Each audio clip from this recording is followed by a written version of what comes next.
Après plus de 30 ans de loyaux services à la police nationale, ces 10 policiers de la région de Gbeke font valoir leur droit à la retraite. Ils reçoivent les honneurs, les félicitations et les encouragements de la hiérarchie, en présence des autorités judiciaires et administratives de la région où ces retraités ont passé les dernières années de service. Chers collaborateurs, sachez que faire valoir ses droits à la retraite est une grâce, car de nombreux fonctionnaires de police n'ont pu atteindre cette étape, non seulement du fait des péripéties de la carrière, mais également et surtout du fait de la volonté de Dieu. Heureux, ces désormais policiers retraités expriment leur gratitude à leurs responsables pour cette marque d'attention. Et je pars vraiment avec beaucoup de joie d'avoir servi le pays. À tous nos collègues qui sont en activité, nous leur demandons d'être professionnels, d'éviter la facilité et de se conformer aux consignes de la hiérarchie, qu'ils prennent soin d'eux-mêmes afin qu'ils puissent un jour parvenir à cette retraite qui, quoi qu'on dise, est une grâce. Cette cérémonie de célébration des retraités de la police est à sa 2e édition et a été parrainée par le ministre des Transports, Amadou Koné.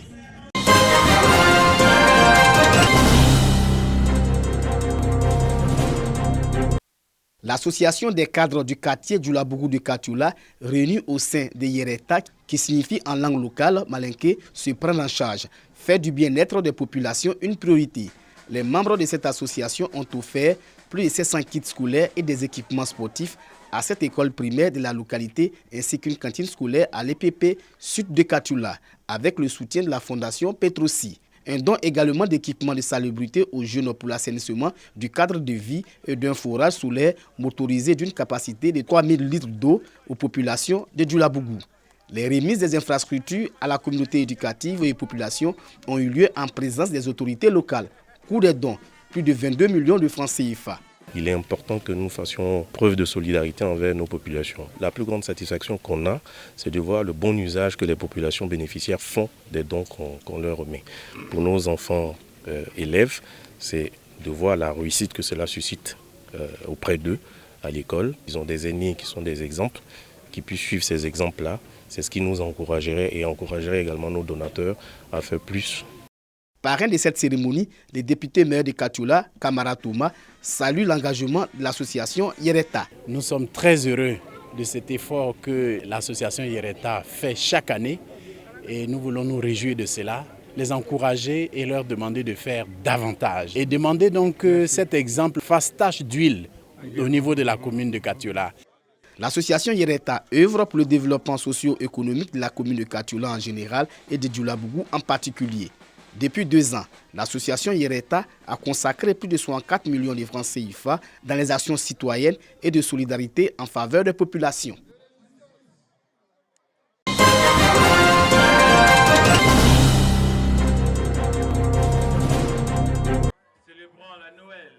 Dans le souci de soutenir les populations vulnérables après les fêtes de fin d'année, l'ONG Give Smiley, avec l'appui du maire de Katoula, Thomas Kamara, fait don de kits alimentaires à Kwefele, village de la commune de Katoula. Cette action sociale s'inscrit dans le cadre du projet Chrismatou dans la région du Hombol et répond à la vision du président de la République Alassane Ouattara, celle d'une Côte d'Ivoire solidaire. Le parrain de la cérémonie et les bénéficiaires saluent l'action des donateurs. Les familles ont reçu les dons pour pouvoir vraiment les aider. Nous lançons un appel pour tous les cadres au niveau de l'Hombol, pour qu'ils puissent vraiment emboîter ce pas, et particulièrement aussi au cadre de Kwefele. Je tenais vraiment à dire merci aux parrains. Nous voudrions que ce genre d'action se multiplie, surtout en zone rurale. Créée en 2018, l'ONG Give Small apporte le sourire aux populations et en particulier aux enfants en améliorant leur cadre de vie.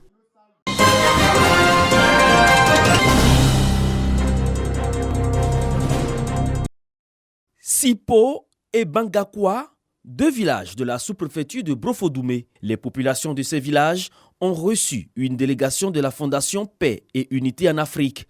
Des rencontres pour échanger sur les notions de paix et de cohabitation pacifique, afin que chacun à son niveau en fasse son quotidien, surtout à l'approche des échéances électorales. Souvent, pendant et après les échéances électorales, il y a toujours des tensions des populations. Et cette année est une année électorale. Sans faire la politique, nous avons estimé que nous pouvons faire le tour, aller dans certaines contrées, parler de paix aux populations, parler de cohabitation, de vivre ensemble, qui sont des éléments chers à toute personne. Le représentant du sous-préfet de Brofo-Doumé, Armand Boïdje, a salué l'initiative de la Fondation qui vise à sensibiliser les populations sur ces notions du vivre ensemble. La cohésion, la paix sont les maîtres mots du chef de l'État. Donc on est très heureux de l'initiative. Un don en vivre et non vivre a été fait aux populations des villages de Sipo et Bangakwa. Créée en novembre 2020, la Fondation Paix et Unité en Afrique a pour mission la promotion de la paix et l'assistance aux couches sociales défavorisées.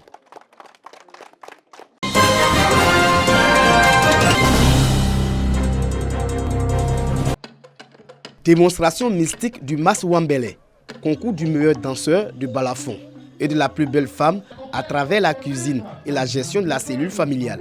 Tournoi de lutte traditionnelle en pays Sénoufo et défilé du pain tissé Sénoufo.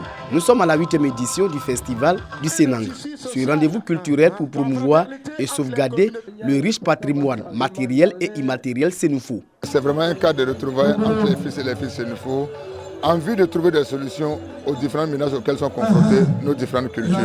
On a le balafon, qui est l'un des instruments que les Sénoufo ont en commun. Je me dis qu'à un moment donné, on pourra mettre en place une école du balafon. Cette édition du festival du Sénang s'est élargie aux Sénoufo du Mali, du Burkina Faso et du Ghana. Les différentes délégations se sont accordées à travailler afin de faire du peuple Sénoufo un peuple fort en Afrique. Les élus et cadres, quant à eux, s'engagent à soutenir cette tribune qui permet de valoriser l'identité Sénoufo. Ce festival, c'est qu'il nous permet aujourd'hui de faire en sorte que la culture Sénoufo puisse vivre au-delà des générations, puisse vivre au-delà des frontières. C'est d'encourager encore le peuple Sénoufo et à travers le peuple Sénoufo, tous les Ivoiriens à s'approprier les habits Sénoufo. Le parrain du festival se félicite de l'engouement enregistré autour de ce rendez-vous culturel. Mieux, il souhaite l'internationalisation du festival. Le Sénang doit se faire international désormais.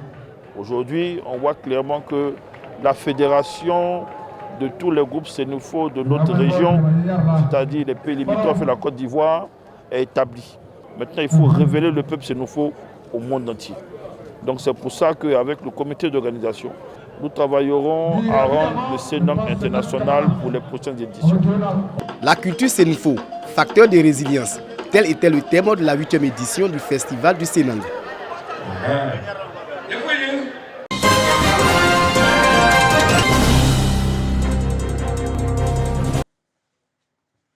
Lecture coranique et cantique pour la paix, le pardon et l'unité à Bouaké.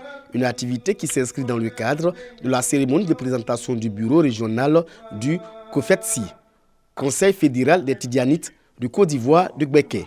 À la grande mosquée de Bouaké, cette rencontre religieuse consacre l'installation des membres du bureau de la confrérie Tidjania à Bouaké et le lancement des activités 2023-2024 de l'organisation. Des actions pour promouvoir la paix, la fraternité et la foi musulmane. Que Bouaké ne se limite pas seulement qu'à la commune de Bouaké, pour que les autres cités du Gbeke puissent connaître un tant soit peu les sections du COFETSI. Le bureau installé en présence du président régional du COSIM et de plusieurs imams a pour mission de travailler dans l'intérêt de la communauté Tidjaniya. Afin de rehausser la tariqa Tidjaniya à Bouaké en particulier et dans le Gbeke en général.